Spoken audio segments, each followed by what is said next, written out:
هذا هو المكان المشهور.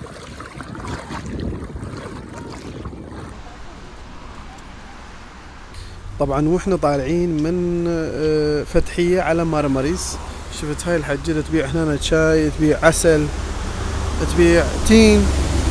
بس شوفوا المنظر. وقفنا هنا، خلي سيارتك هنا توقف. هذا الطريق اللي نمر بيها.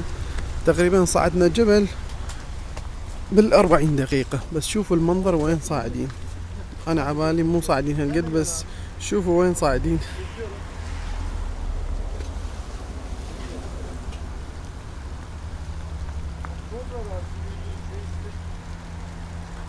اجواء اللفت شي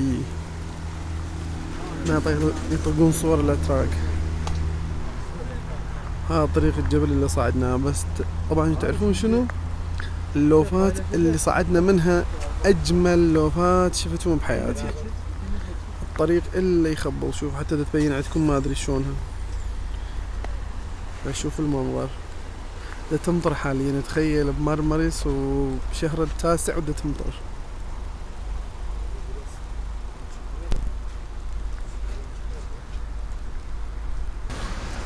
وصلت المرمريس تقريبا. اكو منظر. بس شوفوا هذا الرقم ايراني، سايح ايراني جاي على مرمريس واخذ استراحة هنا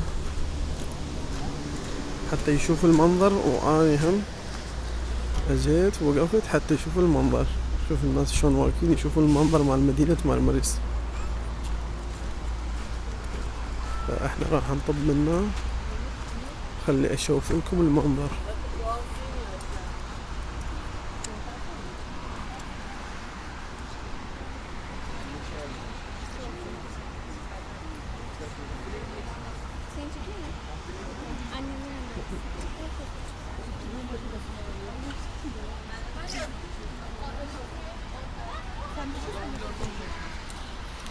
طبعا هذا قدامكم مدينة مرمريس. هي هاي كلها مدينة مرمريس. شوية مطرت اليوم على حظنا. بس شوف شلون خضار، شلون المدينة، جمال المدينة. اكو مدينتين صغيرة هناك فوق.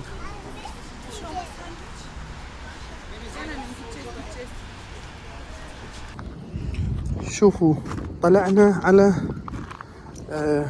قص كومو. هاي المكان اللي راح نسبح عليها. راح نمشي فوق البحر. بس شوف المنظر مال مدينة مرمريس. هذا الطريق. هاي مدينة مرمريس. هاي كلها مدينة مرمريس. شوفوا الجمال.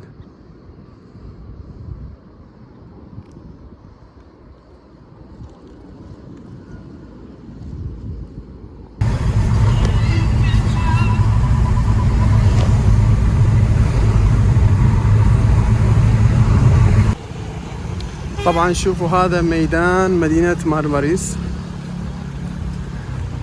فعلا عجبني جمالها. انا كنت جاي عليها قبل بس هسه جيت مطرت على حظنا.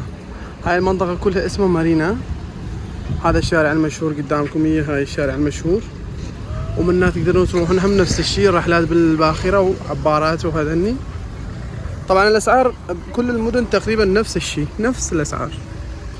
يعني الرحلات من 30 ليرة 300 ليرة لل 500 ليرة. يعني تقريبا من 10 دولارات لل 15 20 دولار. فيختلف من المدينة للمدينة. بس شوفوا جمال هذا المدينة مرمريس شلونها. شوف ما راح تشوفون سايح تركي، كلها اجانب. هي هاي تمشون من يم البحر.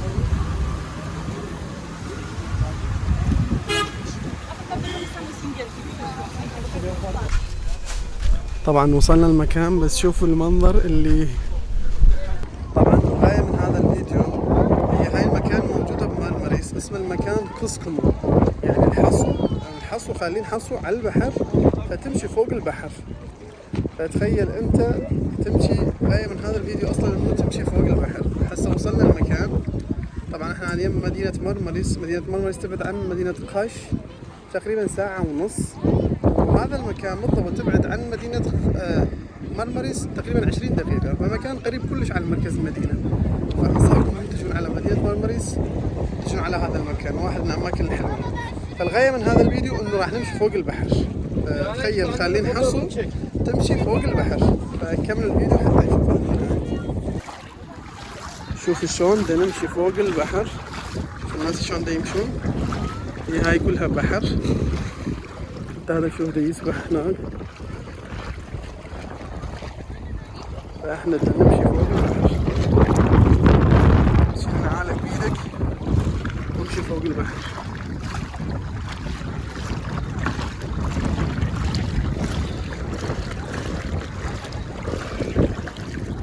طبعا هذا مكان وحيد بتركيا كلها انه تمشي فوق البحر وتقدر تعبر من هاي الطرف لذاك الطرف من المي. شوفوا جمال المكان، بس شوفوا جمال المكان. من اجل مرمريس مستحيل ما اجي هذا المكان، لازم اجي هذا المكان، ما ادري ليش. المميز بيه انه امشي فوق البحر، فهذا ما ادري يحسسني بشيء حلو، يعني ما ادري، ما اتوقع اكو مكان انه تقدرون تمشون بيها. شوفوا الناس وين واصلين، نص البحر، فاحنا هم راح نمشي شوي شوي حتى نوصل نص البحر. هاي جزيرة صغيرة صايرة من المنطقة. طبعا راح اجرب اصعد جمل، هاي اول مرة بحياتي.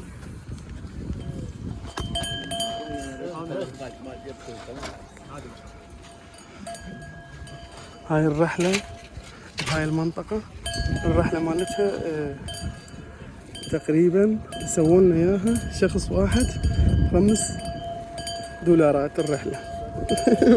والله حلوة. هذا هو المكان المشهور اللي يروحون منها فوق البحر. شوفوا شلون دا يمشوا فوق البحر.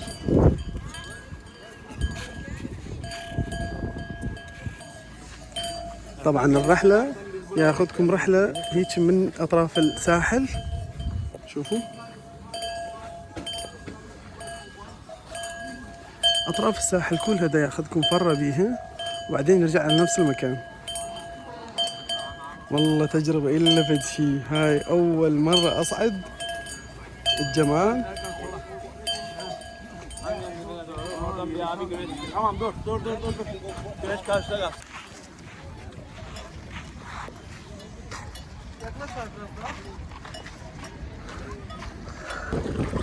شوفوا شلون دا أمشي وأني بالبحر.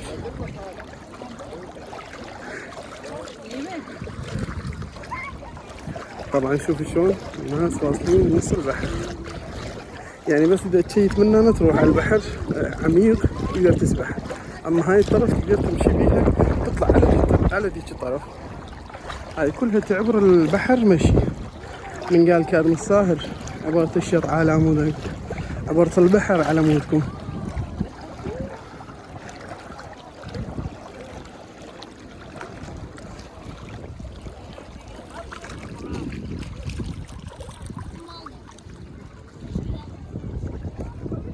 طبعا شوفوا دا امشي فوق البحر، فهذا الشيء مميز هنا بهذا المكان. اسم المكان كوسكومو، ارجع اذكركم كوسكومو مارماريس، فتبعد عن مدينة مارماريس تقريبا ربع ساعة فقط، 15 دقيقة، قريبة كلش. فعلا تذكرت كاظم الساهر من قال عبرت الشط على عمودك، طلع صدق عبرت البحر على عمودكم. شوفوا الناس هذول شلون عابرين دا يرجعون، واني هم داري راح اكمل، راح اعبر البحر على ذيك الطرف وهم راح ارجع. فشنو رايكم بالتجربة؟ طبعا شوفوا وصلت نص البحر، راح اشوف لكم اني وين بالضبط. بالغاية ردت اشوفكم فيديو بديع عن مدينة مارماريس، شوفت لكم المدينة، شوفت لكم الطريق، شوفت لكم هذا البحر. تخيل تمشي وانت على البحر. شوف الناس اللي هناك جايين معاهم عربية، ما ادري تبين عندكم ولا لا، بس خالين حسوا جوا تقريبا 10 امتار هيجي قطوا البحر كله هيجي، بس 10 امتار هيجي العمق. هذا يسموه هناك عميق.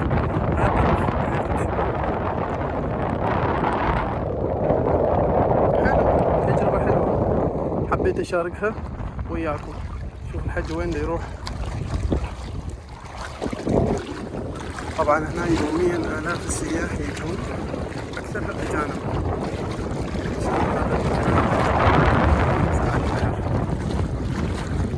فهو منطق فكرة يعني، حتى من تكتب بالجوجل يطلع لك إنه راح تمشي فوق البحر، فهذا اللي يجذب السياح أعتقد. يعني فكرة بسيط. شوف ايش قد السياح دا يجون، شوفوا ايش قد ناس وجوا هناك. شوف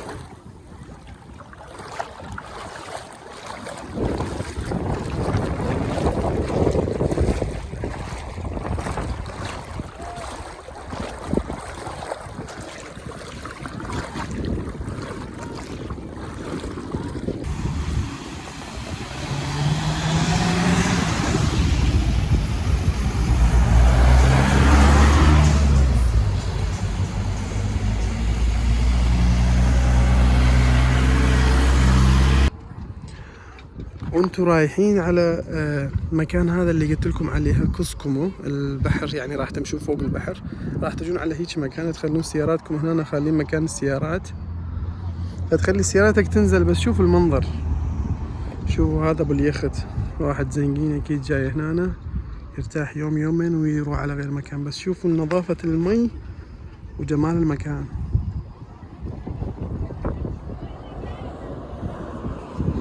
هذا وانتو رايحين على هذا المكان راح تجي قدامكم على اليمين. فنصيحة من اخوكم سهيل، تنزلون هنا ترتاحون شوية، تسبحون وتطلعون. طبعا هاي الاماكن ما راح تجي لها لا باص ولا ضلمش ولا غير شيء، يعني لازم عندكم سيارة حتى تجون على هيك اماكن. فشوف الجمال.